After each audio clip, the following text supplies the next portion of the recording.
Hey guys! I'm Paul. And I'm Grace. And this is Rideout Reviews. So this weekend we went and watched Toy Story 4. It was so funny. Dude, it was so funny. Literally laughing like the whole time. Yeah, just nonstop basically. Everything that happened in that movie was funny or heartwarming or touching, man. It's a good movie. Yeah. I think all of these Toy Story movies have been wonderfully, fabulously made. And I just remember Toy Story 3, Claw was about to get those guys whenever they were about to burn in the fire. Man, I literally almost cried during that part, man. Yeah. There was a couple parts of this movie when I looked over and Big Man over here, I was like, "Are you okay?" And he was like, "Man, I'm teared up a little bit." It's a good movie. It was. It's a good movie. So roller coaster of emotions. Yeah. But it is so funny, and it's definitely worth watching. It was so fun in the theater too, because it's a kids movie obviously, but adults. We don't have kids. We still went. And just hearing all the kids laughing and pointing at it, and just it was just a good atmosphere to be able to watch a fun movie. Toy Story is about, of course, Woody and Buzz and the gang of toys that they've got, and that on Toy Story 3, Andy gave his toys over to a new little girl, Bonnie, and so this picks up right where that left off. Right. That Bonnie has become the Buzz and Woody and all the other toys have become a part of Bonnie's toys now. Right. And then Bonnie is off to kindergarten, and then after that, then they go on a trip. And then when they go on this trip, that's whenever all these things happen that you saw in the commercials. So it's pretty funny though. As soon as I watched it, I didn't, you don't get some of the stuff from watching the commercials, but Forky and Woody, they have such a good play on each other. They do. And it is so funny. It is. Yeah, the whole movie was just well made. They set everything up really well. Everything played off of each other. Like the writing in it was really good. The jokes in it, the funny things in it, like it was just natural, and it was very well made movie. Everything was really smooth, which is what you would expect from from Pixar, because they make so many good movies. It's like they never have a botch movie.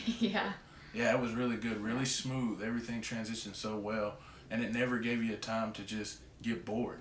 It was either funny, emotional, or gearing you up for action. It really wasn't slow at all. So it was really well made movie.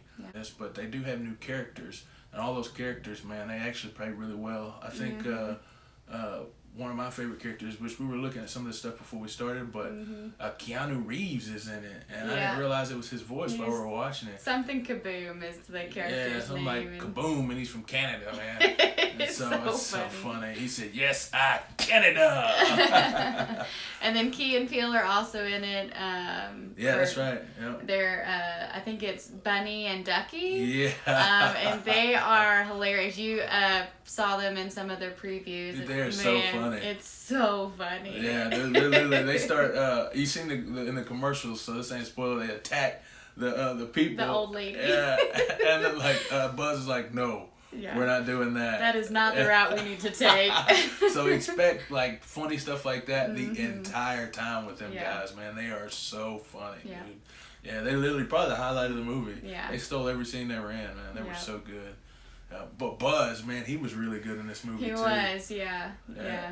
Woody says something about his inner voice, but Buzz uses his inner voice by pressing buttons on his chest. Yeah. Dude, it's so funny. It is. It's so clever too. Like, who would have thought to do something like that? But it plays so well. It does. It plays so well. So it's a good movie. And your kids will love it. Adults will love it. Everybody will love it because it's just so funny and so well made. It's a good movie. Right. If we were to rate it, I would rate it. I'd probably give it 4.5. R's, because it's that good. It's worth watching in the movies. I think I would maybe give it all 5. Oh yeah. I was trying to think before we did the video, like, is there anything that I didn't like about it? And I really can't think of anything. Like we said, it was emotional roller coaster, like so many funny points, so many emotional points. There's so many life lessons, which we're going to talk about in a minute. There was just everything that you want in a movie, at least for me, what I want in a movie, like it was in there. Like it was really, really good. Yeah, it was very good. Yeah, I don't have any complaints, so I'm gonna give it 5. Yeah. 5 R's all the way. Well, there you go. For any audience. 5 R's. There you go. 5 R's. She says it's that good. Yeah, I give it 4.5. So it's good, man. It's a really good movie. You guys should go see it. We want to talk also about a worldview that the movie actually presents. Yeah. There is quite a few that you can get. I guess that's a good thing about this is that since it is a kids movie, I'd like to say is that they do have some good quality life lessons in this movie. So. And we want to talk about this a little bit so that they can be kind of a connecting point for you and your child as well. Yeah. Or even not with, if you don't have kids, then even with like your buddies or other people, just to talk about, this worldview, versus this worldview, and kind of just have a conversation piece. The thing is, you go to work, you go to school, or wherever you go, and you talk about the newest movie that come out, or you talk about the newest TV show that came out, the episode that just showed up. So I think this is a springboard to be able to connect with some people that are in your workplace about God. And it's natural to bring up like movies that you see. So like he said, it's a springboard, kind of like a segue into being able to bring up gospel ideas in secular things, I guess. For sure, yeah. So the first worldview, I think Paul's going to tell you a little bit more about that. First one that we like to talk about is just kind of a purpose is what so in the movie Woody, I don't want to give you too much, but in the movie Woody of course is with Andy, and so he's trying to find purpose in this movie, and I think that's not just with Woody though, it's with everybody, all of the toys. Yeah, so they're talking about one scene I think is whenever they're talking to Ducky and Bunny, and Woody says something about, hey man, I gotta go see my kid, and they're like, you got a kid? You got a kid? Matter of fact, it was like a real kid, like a human, not a baby goat. Yeah, it was so funny. Yeah. But yeah, and then everybody around just wants to be with the kid. Everybody. Which is what gives them their purpose. Their purpose is they're toys, and so their purpose is to be there for the kid. Anything that the kid needs, comfort or joy or just being happy or just to have fun and play. That's what they're there for. And for us, we see that that's exactly how we are as humans, Yeah. We all seeking purpose. We all want to know what we're here for, what we're supposed to do with our lives. Right. I mean, that's why whenever you ask somebody in college, the first thing you ask them is what do you want to be? You know what I mean? What do you want to do? A lot of people are defined by what they do. Right. They're finding their purpose in things other than God. And that's kind of what we saw in this movie, is that the toys found their purpose in being able to be there for a kid. And so to kind of translate that over to gospel terms, I guess you would say, or Christian terms would be, we're all seeking purpose, and the only place that we're going to find our purpose is in God. And the sole purpose would be to glorify God. Another one I thought was pretty cool is one of the characters actually shows forgiveness and sacrifice for another character. There is a character that kind of presents themselves as like the bad character, and then, but even so, in the midst of the bad things that were happening, another character sacrifices himself for that character, and then even goes above and beyond that. And continuing to help that character to find their purpose. Yeah, it helps. That and sacrificial love, too. Yeah, sacrificial love, yeah.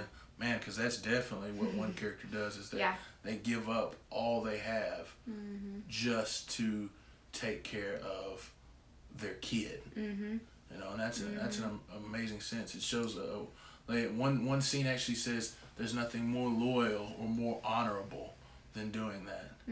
So I think it's a good thing to watch that, because our kids, are watching that, and when they see that sacrifice and loyalty and love is such an honorable and desirable trait, that'll instill in them. So that's awesome. Yeah. A good worldview that they're putting out in this movie. Yeah. Another one is my wife Grace. She had told me about this, and I didn't even see it, man. Yes. What we talked about is, before Bonnie, the kid, literally pieced him together and made him, he identified himself as just trash. Because that's all he was. Like, he was a fork, you use him to eat, and then you throw him in the trash can. Yeah. And so throughout the movie, that is kind of a constant battle that he struggles with is, no, I'm trash. Like, that's what I always have been. But Woody helps him to understand that, like, no, Bonnie made you, and now you have this purpose.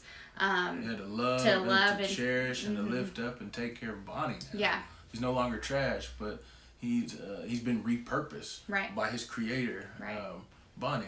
Yeah. And that's exactly what happens with Christ. Yeah, with Christ. Because he was dead, literally. He was in the trash. And he was animated, brought to life, because Bonnie created him.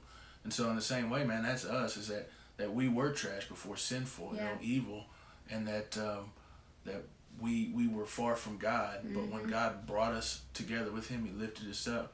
He made us alive with him, and he gave us a new purpose. So before, where we feel like we might have had to, kids feel like they got to be in gangs, or you feel like you have no worth or value because you come from a bad home, or that you're not smart, or any of those evil things that that Satan plants in our heart. That when God repositions us, when he creates us in a new spirit, that we become his, and that now we get to glorify him forever. Right. And also, like I said, that battle, I mean, even though, we get saved, obviously this is not, our hope is that we always remember that our purpose is in our identify is found in Christ. But I think it's no question that a lot of people struggle with still, identifying themselves in those old things, and that's just kind of that battle that we have, and so just remembering that, that our identity is found in Christ, and that our purpose is found in Christ, and that those old things no longer define us. This is a redeemable movie. Yeah, for sure. Absolutely. It's absolutely, because this secular movie can definitely be shown to show the light of Christ in it, and we can speak to it in volumes. It's such a good movie. So. Yeah. Well, we hope you enjoyed this video, and if you could subscribe, and if you can hit the like button. And that little ring the bell. Yeah, that way you can get notifications when we come. And if you have any questions or anything like that, or anything that you saw from the video, the movie, and you would like to talk about a picture that you saw in the movie that would lead to Christ, or would help us to understand this world a little bit more. Wanting new ideas of how to talk to people. Yeah, because we want to be able to use this as a tool to be able to engage with others so they can know Christ. So put that in the comments below. But that's Paul and Grace and Rideout Reviews. We're signing off. So peace out, guys.